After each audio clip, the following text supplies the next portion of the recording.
Hello, ladies, gentlemen, and people. Welcome to episode 17 of MNW In A Nutshell, which is episode 9 for Warzone in a Nutshell, hosted on twitch.tv/Dr. Caliban. This is for the episode of Warzone dated Saturday the 16th of October 2021 Pacific Daylight Time. Your host for MNW Warzone in a Nutshell, MNW's resident statistician and bookkeeper, Carla Bader from Victoria, Australia. Without further ado, let's get into the events of Warzone for Saturday the 16th of October 2021 Pacific Daylight Time. First of all, we have an in-ring promo from our General Manager, Jerry Aldini, and in this promo he says, "Welcome to a new era of MNW and welcome to our new arena." Out of character credit for the new arena goes to Zacho Duo as well as other fellow members of the production team. Now back to the promo. The production staff did a great job. Also, in this new era, we have new champions, Raphael Sampson and Lady Boots, as well as the tag team Shoot Nation. Congratulations also to Dagaric and Zacho for retaining their championship belts. But there are so many challenges and issues going on at the moment. We have a pending hair versus mask match with Wilson, son of Will, and Juan Chance. The brass has decided that a super show will be taking place on November the 20th, which is 6 weeks when this episode of Warzone aired. We will be having Ozzy Turan versus Zacho Duo for the World Championship belt, as well as Workrate Wilson versus Juan Chance for that hair versus mask match, and more. Jerry Aldini says that the hair versus mask match needs to have some sort of stipulations, which they are working on. It needs to be something special and I guess something that they can show themselves with.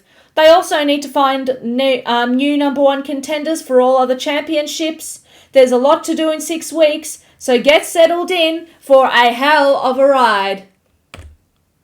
We then have our 8-man showcase match, eliminations, false count anywhere, 7 pinfalls or submissions to get to a win. Coming in 8th place, we have our member of the Murder Cave, Chaz Lee. Coming in 7th place, we have the leader of the Conquest Bloodline, the so-called trustworthy Semjax. Coming in 6th place, we have our Gouda boy, probably our only genuine member of the Republic left, Sir McCheese. Coming in 5th place, we have newly reintroduced Turkish jobber Istanbul. We don't know where Constantinople went there. Well, we do in character, but not about the states. I think they've been separated there. And coming in 4th place, we have our Icy Lucha Glycerius. It's spelt a little bit differently, so I'm not sure if we're pronouncing it correctly there, but he was one of the inaugural Trios champions when he was a part of Lucha on the Rocks. Coming in 3rd place, we have our accredited tiefling and member of D&D as well, some of them over on Flashbang, Rapture New Road. And then we have our HR department leader, registered Anon. I don't know, see, he's a bit scary for a HR person. Like, why does he have the HR role? Sorry, what qualifications, what accreditations does he have there? That's registered Anon. He came 2nd place in the showcase match. And then winning this match, rising member of Nakama Worldwide, Power Surge. So getting that showcase win, I guess, will open many doors for him there, as we've seen with some of our other winners. And perhaps Power Surge will go on to be a multi-showcase winner. But for now, he gets the win on this one with a pinfall. We then have an in-ring promo from the leader of VIP, the VI Pharaoh himself, Ozzy Turan. And in this promo, Ozzy told us the last time he held this mic that he is better than anyone in MNW, and only he deserves to go after the World Championship. He was proven correct. He is the number one contender for that title, held by a bucket of bolts, which is Zacko Duo. But his glory, Ozir's glory, was tarnished by malice when he put his hands on Ozir. How dare he? That was a disgusting display. Afterwards, Ozir had met with the brass and they agree that tonight's main event will be Malice versus the Beef. Ozir Turan wishes to have his strongest member, Humble Meme's strongest member, and he finishes with that nobody matches the glory of VIP. And next up we have a singles match with Buck Bumble, who was a member of Bumblebee Tuna when they were a tag team along with Notorious CAT, and they had competed together in the C101 tournament for 2020. But here is Buck Bumble on his own, making a good showing there as he beat the Sharkman Carcharodon with a pinfall. And then we have an in-ring promo from Louis McDonald and Kane the Man with 8,602 moves. The promo starts with just Louis McDonald in the ring saying he is sick and tired of everyone complaining and whinging, saying that he screwed somebody or betrayed a friend. No, he evolved and moved forward. Kane has been passed up and traded out. Kane is a dodo bird that has been swapped out for a hunter, which is Earl King Wes. This is survival of the fittest, Louis McDonald and Legion. We can't have a loser like Kane slowing us down, he says. And then Kane comes in, he hears some dirt being spoken about him. Loser? He says that Kane has been winning his matches. He beat XR Kun and Earl King Birch, censored there, at Apocalypse, even after Louis McDonald's surprise of himself and Trice. Which one of us is the loser? Asks Kane. No one gives a crap about Kane, says Louis. Kane is old news. A fluke victory means nothing. And then he goes on to say that Earl King Wes has a plan, and this plan is without Kane, so he can screw off. Kane says, funny that. Both Aiden Zero and Wonderball told me to watch my back. Louis McDonald's picture is on the front page of TV Tropes. And Louis says Kane being here doesn't matter to anybody, not to Louis himself and not to Legion. But Kane can prove himself if he wants, and Kane thinks that's a great idea.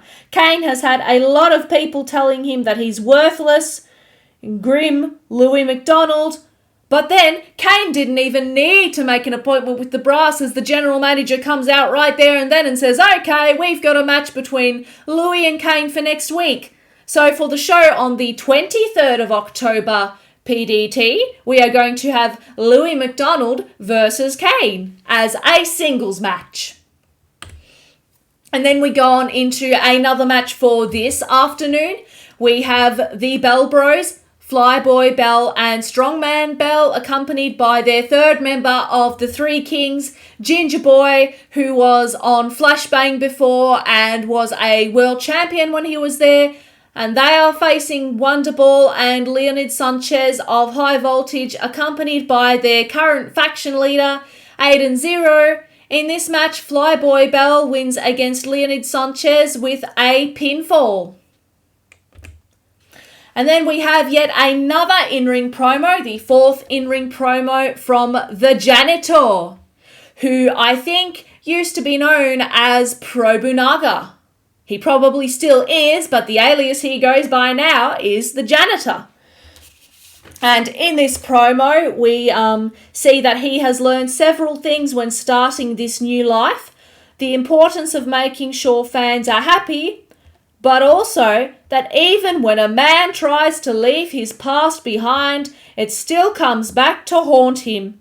The Janitor's past is just doing that right now, in the form of the Storyteller. With the Storyteller, him and Janitor were one of the earliest rivalries in the company. Unfortunately, I wasn't there to witness that. I came a little bit late into the scene, but for those who were there, I guess he's telling the truth. So yes, the Janitor and Storyteller know each other very well. Whatever storyteller is up to is not to the benefit of the company or the roster. The janitor will find out exactly what he is doing, even if they have to face each other in the ring one-on-one again. The janitor, like all of us I suppose, the people's people, want to know the truth, and he will get those spoilers from the storyteller. And then we have our first audio promo from Scottishman McMorgan, who held the Warpgate Hardcore Championship for some time. And in McMorgan's promo, he says, the loss doesn't hit as hard as people think. Long has his family been in the days of war. So where does McMorgan go now? Will he stay in the hardcore division and seek a rematch against Dagarick, who is our current champion? McMorgan certainly wants to, but he is much more interested now in Arkov. This would be a proper test of how much McMorgan has grown. Or maybe he'll go for the big oof and challenge Raphael against the judge himself. Or to Squatch to see if he's worthy of that kilt. Or straight to the top against the bot and his cronies, even if the Murder Cave gets involved. If they are anything like the previous Face of Fear, then McMorgan hopes they put up more of an entertaining fight this time round. One thing for sure though, McMorgan is not done yet, and he is always looking for another proper fight. And then we have a fatal four-way match. Now, excuse me, I'm supposed to know everything here as the Oracle. I forgot whether this was a number one contendership match or just a regular match. But this, I guess, is trying to showcase talent for our future Warpgate Hardcore Championship division. I think this match is a hardcore elimination match. Coming in fourth place, we have Carnival, the dual Muppet of the Conquest Bloodline. Sorry, I went blank there. We have our good Quebecois man, Lade Hyrold, coming in third place. We have the rookie delinquent, Nakano Kirishima, coming in second place. And winning that match, a well-deserved win. He had yet to win a match, but here it is tonight. TJ the Mint Gable of the Absolute Units with a pinfall. And then we have an in-ring promo from Vince Smoke, Sanji, and Dr. Caliban. A little bit of context as to why Dr. Caliban is here. He is normally a part of the Flashbang roster, but in the pay-per-view, there was a match between Vince Smoke, Sanji, and Burnout Vaughn, and the condition was that if Vince Smoke lost that match, he would have to see the doctor that Burnout Vaughn has been seeing. So I believe that doctor there is revealed to be Caliban himself. Now to the actual promo. Vince Smoke knows he lost to Burnout and that there was an agreement to see Burnout's doctor, but there is nothing wrong with Vince Smoke. He doesn't need any doctors poking and prodding him. People might say he's lost and so he needs to do it. He lost, sorry. But he's fine. He's as good as ever. He's ready to go. Give him a match. He's at the top of his game. It's all going to be fine. And then Dr. Caliban comes out. Dr. Caliban is the primary care provider for Burnout Vaughn, and Burnout has referred Vince Smoke's case to him. Very interesting, Caliban comments. And Vince Smoke, no, keep your hands off me. I'm just fine the way I am. Keep your distance. Dr. Caliban can already see the problem. A symbiotic relationship with the hat has created a network in Vince Smoke's body to better sustain it. And when ripped off, the support system was not removed with that hat. There is now no symbiote to support the system. Dr. Caliban must insist his treatment on Vince Smoke, as apparently the condition that Vince Smoke has is ultimately fatal. And Vince Smoke doesn't want to die, I'd suppose. The support system will leech off Vince Smoke's body and he will not survive. And rightly so, Vince Smoke says, I'm going to die? You're crazy. Actually, how bad is it? Dr. Caliban says he will need to run tests on it. He was able to repair Burnout Vaughn after the attack from Arkov, so Caliban thinks he can restore Vince Smoke, in which Vince Smoke says, can he? He doesn't want to die. Caliban takes his medical work highly seriously, so we need to trust him. Vince Smoke needs to come to his facility. He'll receive good care and good treatment, and Caliban can make him the man he's supposed to be. And then we have an audio promo from Sasquatch Wing and Max T Thighs. Even though we haven't seen much of these two against each other in the ring lately, we have in the past once before. And Sasquatch Wing seems to have a little bit of an annoyance with Max T Thighs. Like, what's with all his strange behaviour and his seeming obsession for VIP? In this promo, Squatch says it's almost time for their match. Max needs to come out of his room. But Max doesn't want to come out of his room, so Squatch is going to break down the door after drinking his Squatch roast coffee. It is a shock for Squatch when he sees all this VIP merchandise lying everywhere like a cold hard mess. There's a VI Pharaoh poster set, Suplex Sam bed sheets, Hook on Phonics by the Doctor of Elbonomics, and Beef and Workrate Wilson action figures. Sasquatch in his rage says Max used to be one of the cool kids, but now hangs out with bullies and does awful singing. What about the kids? What about the sponsors? They break into a fight, that is Max and Squatch, but they agree to settle it in the ring. And then we have a singles match. It is not against Max. Apparently that is happening another week as Max defaulted on that match. But we have Gorm. So accompanied by, I guess, their fellow new champion holders. They are... the general manager said they could just be there to show off their belts. They might not be doing anything more, I guess, whether they are supporting their faction members, but to gain some publicity as well. But back to the actual match, we have the Goliath Gorm of the Conquest Bloodline winning that match against our current Battlegrounds champion and member of the O-Lords, Sasquatch Wing, with a pinfall. We then have an in-ring promo from the All-Father Arkov, and those that were, I guess, around in the early days of MNW, before it became Warzone, in the days of the Inquisition and before that, we knew who the All-Father was and how he was the prestigious gatekeeper. And this promo explains a little bit. Arkov says, "Greetings and salutations, Multiverse. At one point, he was the gatekeeper of the Nexus, but things have changed. He knows some people who have issues because of the Inquisition, but apparently the Inquisition was needed as the company had grown weak and the wrestlers had no honour or power, so this is the challenge that Arkov gave to let them rise up. So what if some people were jailed or died even? But Arkov has a concern about Apocalypse. After losing to Dagoric, yes, he lost to Dagoric in the Warpgate Hardcore Championship defense. Arkov is not feeling himself, but that is about to change. The Guardian of the Multiverse, Keeper of the Gate, member of the Murder Cave. The time for looking down on him is over, and everybody, every single one of you, has been put on notice. So watch out, because Arkov is one angry man."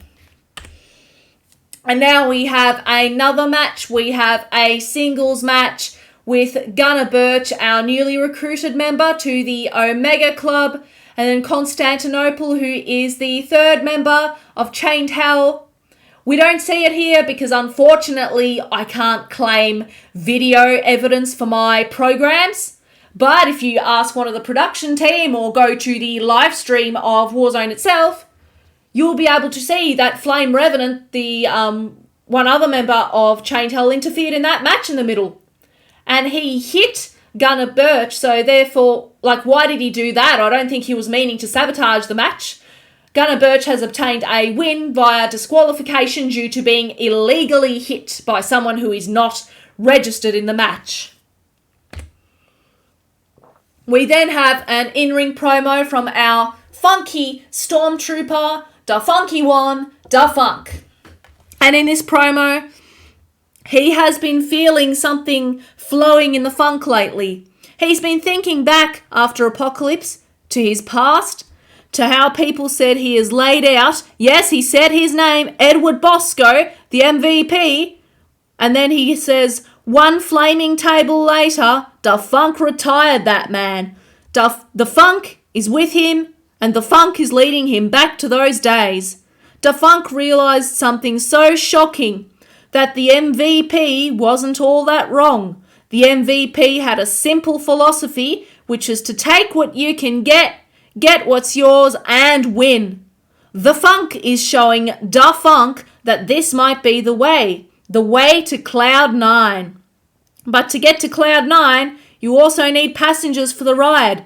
Da Funk needs to find those who want to be risen to Cloud 9. He is looking for the outcast, the looked down upon. Come and see Da Funk as your guru. Okay, Da Funk, what trippy medicine are you on? I'd like some, but then actually I wouldn't, because you're creeping me out a little bit, but next. We have an audio promo here. We have a report from Sir Uncle Dunk, or so it seems. Well, he's back, but after that title loss, not in the same shape.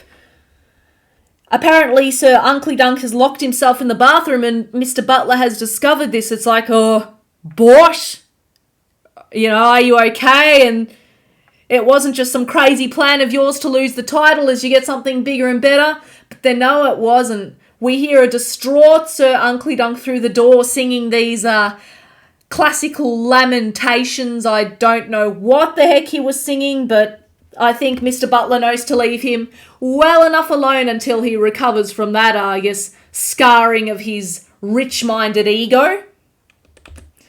And then we have a tag team match with Absolute Washington and the Taxman, Forrest T. Wade of the Absolute Units, against both Sir Uncle Dunk and Mr. Butler of Blood Money. And I can say that title match, that loss has affected him a little bit, as Forrest T. Wade managed to take him out there with a pinfall.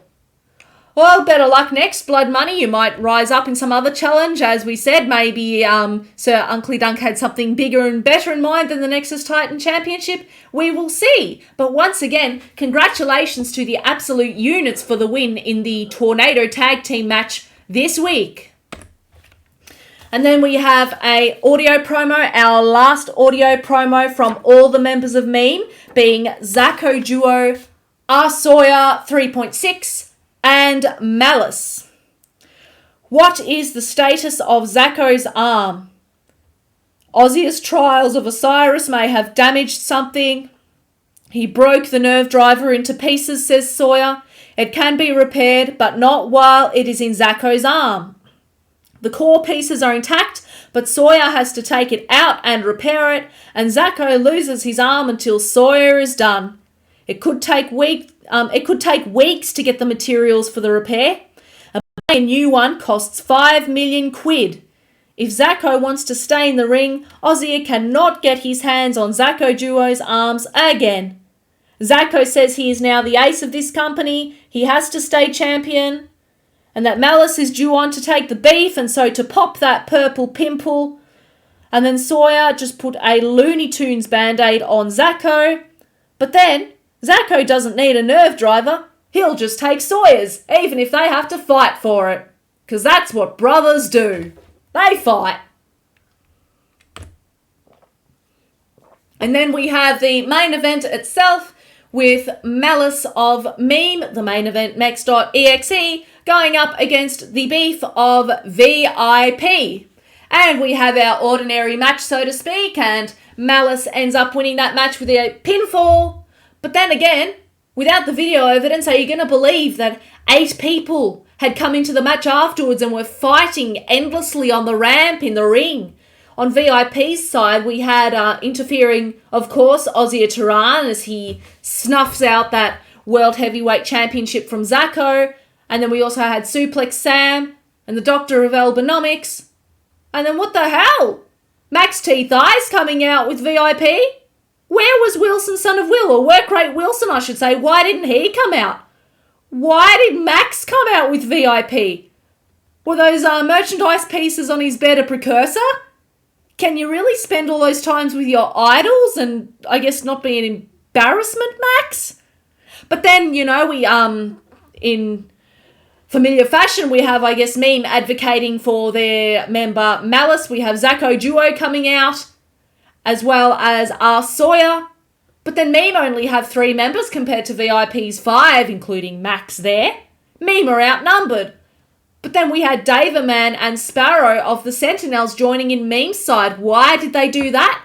Why are the superheroes joining the bots? I guess we'll have to find out what happens in subsequent weeks, but that pairing, that team up is a little bit odd, I must say. Well, that's your main event climax, and that concludes the show for the 16th of October 2021 Pacific Daylight Time. We will now go into our statistical, mathematical summaries of how the show played out. The show length for this show was 2 hours, 36 minutes, and 20 seconds. And then if we go to our segment summary, we had 8 matches, 11 promos, no backstage encounters, so that's a total of 19 events. If we take away the 4 audio promos that were done, that is a production truck quota of 15 events for this week's Warzone. So, if you would like to catch MNW Warzone live, please go to twitch.tv/Dr. Caliban. The show typically airs on Saturdays at 1 p.m. Pacific Daylight Time. Use a website time converter if you are in another time zone.